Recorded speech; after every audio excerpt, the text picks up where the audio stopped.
الحمد لله نحمده ونستعينه ونستغفره ونؤمن به ونتوكل عليه ونعوذ بالله من شرور أنفسنا ومن سيئات أعمالنا من يهد الله فلا مضل له ومن يضلل فلا هادي له نشهد أن لا إله إلا الله وحده لا شريك له ونشهد أن سيدنا ونبينا ومولانا محمدا عبده ورسوله صلى الله تعالى عليه وعلى آله وأصحابه وأتباعه وأزواجه وذرياته وبارك وسلم تسليما كثيرا كثيرا أما بعد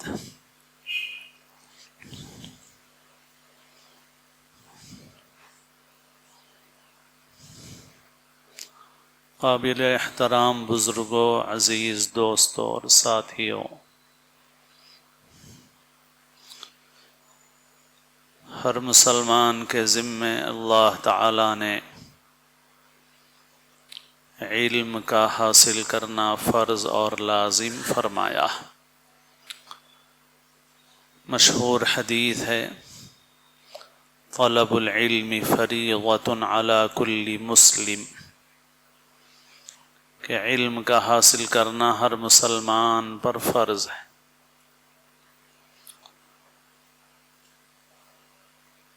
یہ علم کس لیے حاصل کیا جائے؟ تو بتایا گیا کہ اس علم کو صرف اللہ کی رضا اور خوشنودی کے لیے حاصل کرنا چاہیے، اور جو اس علم کو جو اللہ کی رضا اور خوشنودی کے لیے حاصل کرنا چاہیے دنیا کے لیے حاصل کرے گا تو وہ جنت کی خوشبو نہ پائے گا۔ من تعلم علما مما يبتغى به وجه الله عز وجل لا يتعلمه إلا ليصيب به عرضا من الدنيا لم يجد عرف الجنة یعنی ریحها، کہ جو اس علم کو جو اللہ کی رضا اور خوشنودی کے لیے حاصل کرنا چاہیے اس علم کو اس لیے حاصل کرے گا تاکہ اس کے ذریعے سے دنیا حاصل کرے تو وہ جنت کی خوشبو نہ پائے گا۔ ایسے ہی ایک حدیث شریف میں ارشاد فرمایا، من طلب العلم لیجاری به العلماء او لیماری به السفہاء او یصرف به وجوہ الناس الیہ ادخلہ اللہ النار، کہ جو شخص علم کو اس لیے حاصل کرے گا تاکہ اس کے ذریعے سے نام اور شہرت حاصل کرے اور علماء کی مجلسوں میں ان کی ہم نشینی اختیار کرے، یعنی ہم نشینی اس لیے نہیں کہ ان سے فائدہ اٹھائے بلکہ اس لیے کہ اپنی بڑائی ظاہر کرے کہ میں بھی بڑے بڑے علم والوں میں شامل ہوں، یا اس لیے علم حاصل کرے تاکہ اس کے ذریعے سے کم سمجھ لوگوں کے ساتھ بحث اور حجت کرے، یا اس لیے علم حاصل کرے کہ لوگوں کے چہروں کو اپنی طرف متوجہ کرے، لوگ ہماری طرف متوجہ ہوں، تو فرمایا کہ اللہ تعالیٰ اس کی وجہ سے اسے دوزخ میں داخل فرمائے گا۔ یعنی علم کا حاصل کرنا جو بہت ہی فضیلت والا عمل ہے اور ہر مسلمان کے ذمہ لازم ہے، اگر وہ اچھی نیت سے کیا جائے تو وہ جنت میں داخلے کا سبب ہے۔ من خرج فی طلب العلم فہو فی سبیل اللہ، جو شخص علم کے حاصل کرنے کے لیے نکلا وہ اللہ کے راستے میں ہے۔ جو علم کا طالب ہوگا یعنی اللہ کی رضا اور خوشنودی کے لیے اخلاص کے ساتھ علم حاصل کرے گا، تو فرمایا من سلک طریقا یلتمس فیہ علما سہل اللہ لہ بہ طریقا الی الجنہ، جو کسی راستے پر چلے گا علم حاصل کرنے کے لیے تو اللہ تعالیٰ اس کے لیے جنت کے راستے کو آسان فرمائے گا۔ ایسے ہی فرمایا کہ ان الملائکۃ لتضع اجنحتها لطالب العلم رضا بما یصنع، کہ فرشتے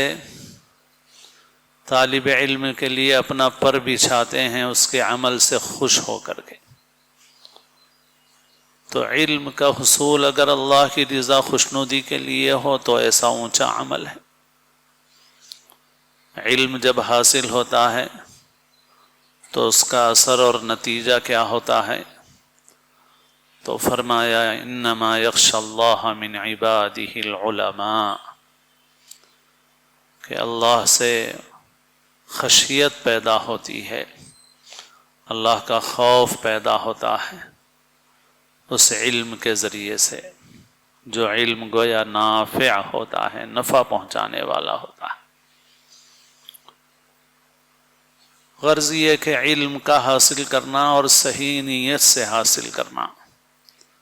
یہ مسلمان کے ذمہ لازم ہے، اور علم کی کوئی حد مقرر نہیں۔ انسان پیدا ہونے سے لے کے مرنے تک طالب علم ہے۔ علم کی ایک خاصیت یہ ہے کہ علم سے انسان کو اپنی جہالت کا احساس پیدا ہوتا ہے۔ جتنا علم حاصل کرتا جاتا ہے اتنا ہی اس کو احساس ہوتا ہے کہ میں بہت ساری چیزیں وہ ہیں جن سے میں بے خبر ہوں، میں جاہل ہوں، جن چیزوں کو جانتا ہوں وہ کم ہے اور جن چیزوں کو نہیں جانتا ہوں وہ زیادہ ہے۔ تو اس کے ذریعے سے اس کے اندر تواضع اور انکساری پیدا ہوتی ہے، اللہ کا خوف، خشیت پیدا ہوتی ہے۔ قرآن مجید میں ایک جگہ ارشاد فرمایا کہ اللہ نے یہ قرآن نازل فرمایا، اللہ نزل احسن الحدیث کتابا متشابہا مثانی، ایسی کتاب جس کے مضامین آپس میں ملتے جلتے ہیں، بار بار دہرائے جانے والے ہیں، تقشعر منہ جلود الذین یخشون ربهم ثم تلین جلودهم وقلوبهم الی ذکر اللہ۔ اس کتاب کے ذریعے سے جن لوگوں کو اپنے رب کا خوف ہے، جن کے دلوں میں اپنے رب کی خشیت ہے، ان کے رونگٹے کھڑے ہو جاتے ہیں،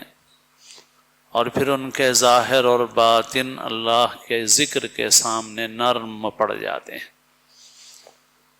کیا اثر ہوتا ہے ان کے اوپر؟ ان کے اندرون میں خوف پیدا ہوتا ہے، خشیت پیدا ہوتی ہے، اللہ کا ڈر پیدا ہوتا ہے،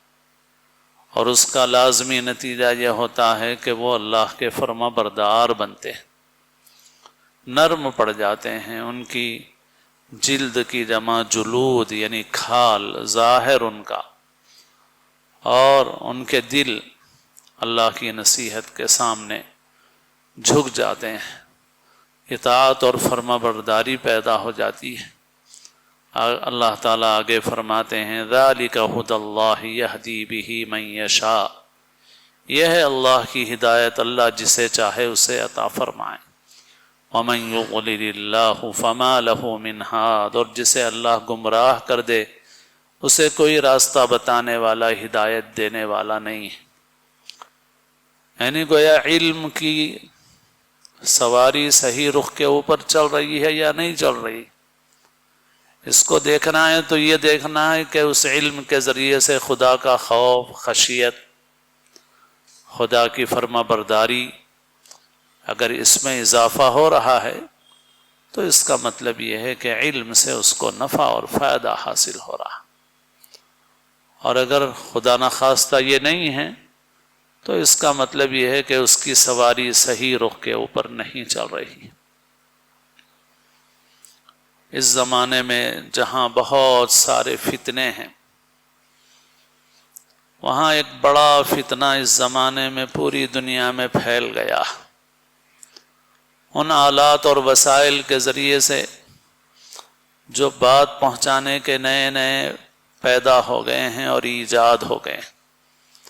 جن کے ذریعے سے ہر انسان اپنی بات کہیں تک بھی پہنچا سکتا ہے، منٹوں میں اور سیکنڈوں میں پہنچا دیتا ہے۔ ہم دیکھ رہے ہیں کہ جہالت کا ایک فتنہ ہے، لیکن اس جہالت کے فتنے نے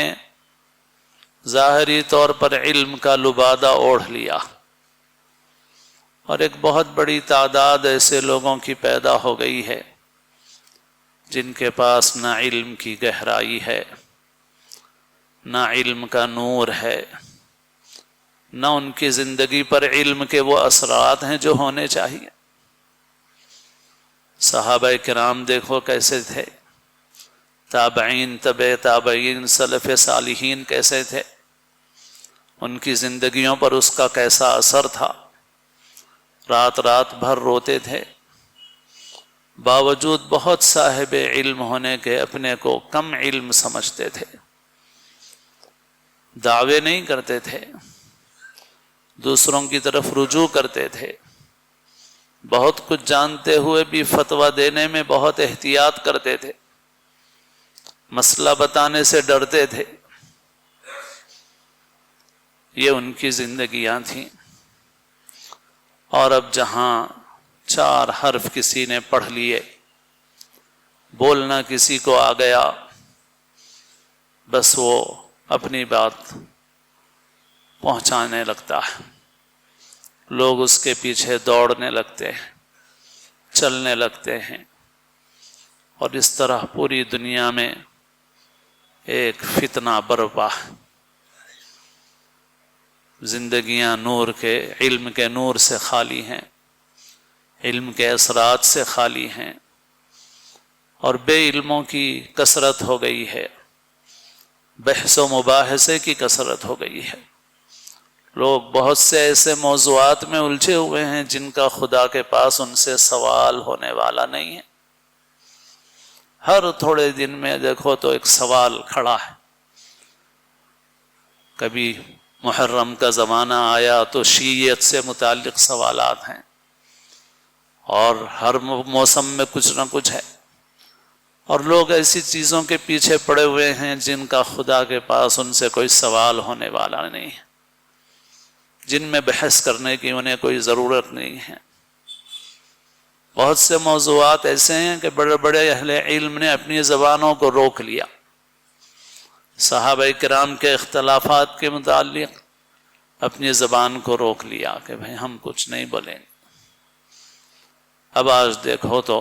ہر موضوع پہ ہر شخص بولنا چاہتا ہے، اور جہاں تھوڑا بہت پڑھ لیا بس اس کو کچھ نہ کچھ بولنا ضروری ہے، بولنے کا شوق، اور پھر ان تیز آلات کے ذریعے سے باتیں دور دور تک پہنچ جاتی ہیں، اور اس کے اندر لوگ یوں ہی علم سے، عمل سے زندگیاں خالی ہیں، اوپر سے مزید ایسے کام کر رہے ہیں جو اپنی نیکیوں کو ضائع اور برباد کرنے والے ہیں۔ اللہ سے ڈرنا چاہیے ہم سب کو، اپنی زندگی کی اپنی فکر کرنا چاہیے، اپنے اعمال کی اصلاح، اپنے اخلاق کی اصلاح، ان چیزوں کی فکر جو ہماری اپنی ذات سے، ہماری زندگی سے تعلق رکھتی ہیں، جس کا خدا کے پاس ہمیں جواب دینا ہے، حساب و کتاب دینا ہے۔ سارے جہاں کا جائزہ اپنے جہاں سے بے خبر۔ بہت فتنے ہیں، اور زمانہ فتن ہے ہی ایسا، جیسے جیسے قیامت قریب ہوگی فتنے بڑھتے رہیں گے، خرابیاں بڑھتی رہیں گی، اور ان سے بچنے کا راستہ بھی ہمیں بتا دیا گیا۔ اس وجہ سے صحیح نیت سے علم حاصل کریں، علماء کی ہم نشینی اختیار کریں، ہر اچھا بولنے والے کو، تقریر کرنے والے کو عالم نہ سمجھیں، اور اللہ کا خوف خشیت اپنے اندر پیدا کریں، اپنے اعمال اخلاق کی اصلاح کی فکر کریں۔ اللہ تعالی ہم سب کو علم نافع نصیب فرمائے، اور اللہ کے رسول صلی اللہ علیہ وسلم نے ایسے علم سے پناہ مانگی ہے جو نفع نہ دے۔ اللہم انی اعوذ بک من علم لا ینفع، اے اللہ ایسے علم سے میں آپ کی پناہ چاہتا ہوں جو نفع نہ دے۔ اللہ ہمیں نفع والا، فائدے والا علم عطا فرمائے، غیر نافع علم سے اللہ ہمیں پناہ نصیب فرمائے۔ اللہ تعالی ہماری اور تمام امت مسلمہ کی ہر قسم کے فتنوں سے اللہ حفاظت فرمائے، ہم سب کو اسلام کی زندگی اور اپنے اپنے وقت پر حسن خاتمہ نصیب فرمائے۔